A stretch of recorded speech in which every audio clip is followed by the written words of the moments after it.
So konsep tenaga dan kuasa ini terdapat pada label kadar kuasa. Label kadar kuasa ini power rating label, kita panggil dalam bahasa Inggeris, terdapat dalam semua alatan elektrik termasuk yang besar ataupun yang kecil.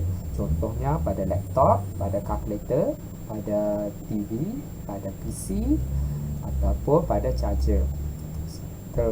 Termasuk jugalah dengan smartphone. So kalau boleh kita boleh tengoklah label dia tu mesti ada punya. Mesti ada jika barang tu barang elektrik.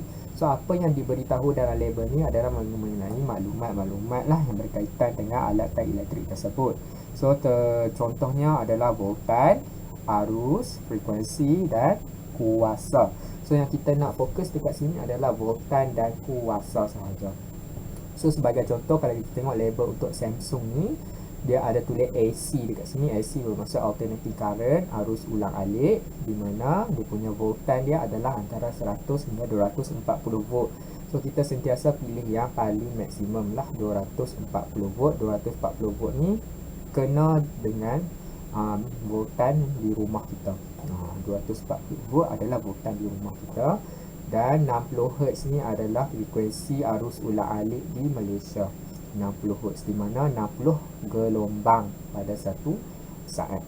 Okey, yang saya cakap tadi kita hanya fokus pada volt dan kuasa 54 watt. So apa yang dimaksudkan dengan 240 volt dan 54 watt? Dia bermaksud apabila kita bekalkan 240 volt pada alat tersebut, pada alat elektrik tersebut, maka tenaga elektrik yang digunakan ialah 54 joule dalam masa 1 saat. Kerana watt bermaksud 1 joule per saat. Okey, maka 54 watt bermaksud 54 joule dalam masa 1 saat. Ini adalah fungsi label kadar kuasa. Dia memberitahu maklumat tentang tenaga elektrik yang digunakan apabila kita sambung kepada voltan yang tertentu.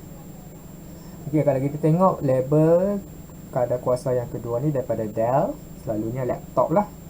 Okey, so input dia macam biasa kita ambil yang 240 volt, yang lain kita abaikan dan kita tengok kepada output dia ni 700 watt maksimum. Okey, bermaksud dekat sini jika disambung 240 volt pada bekalan kuasa, alatan ini akan menggunakan 700 joule tenaga dalam masa 1 saat. Okey.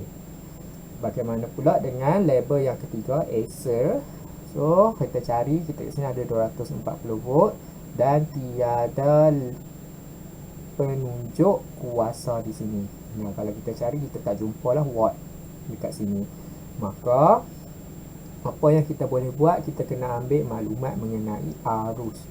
So kita boleh kira kuasa daripada situlah, sebab kuasa tadi formula dia P sama dengan V darab I. V kita 240, I kita 1.5, dan kita akan dapati 240 darab dengan 1.5, 360 watt.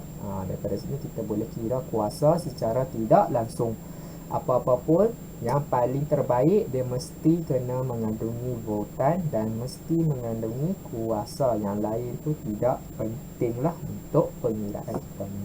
Maka adalah definisi tentang voltan kerja. Apa itu voltan kerja? Dia adalah beza keupayaan yang diperlukan untuk sesuatu alatan elektrik beroperasi dalam keadaan normal. Apa maksud keadaan normal? Bila beza keupayaan dia tu sama dengan dalam label yang ditulis di dalam label rating kuasa itu.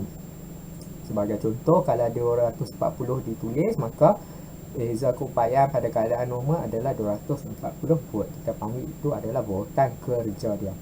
So apa berlaku bila dikenakan voltan kerja? Kuasa elektrik yang digunakan adalah seperti dalam label. Kalau label tulis 54 watt, maka kuasa elektrik dia 54 watt lah. Tenaga dia bermaksud 54 joule dalam 1 saat. So kita boleh panggil label power rating kita ni 240 volt ni adalah voltan kerja, di mana dia akan menghasilkan kuasa pada label power rating tersebut.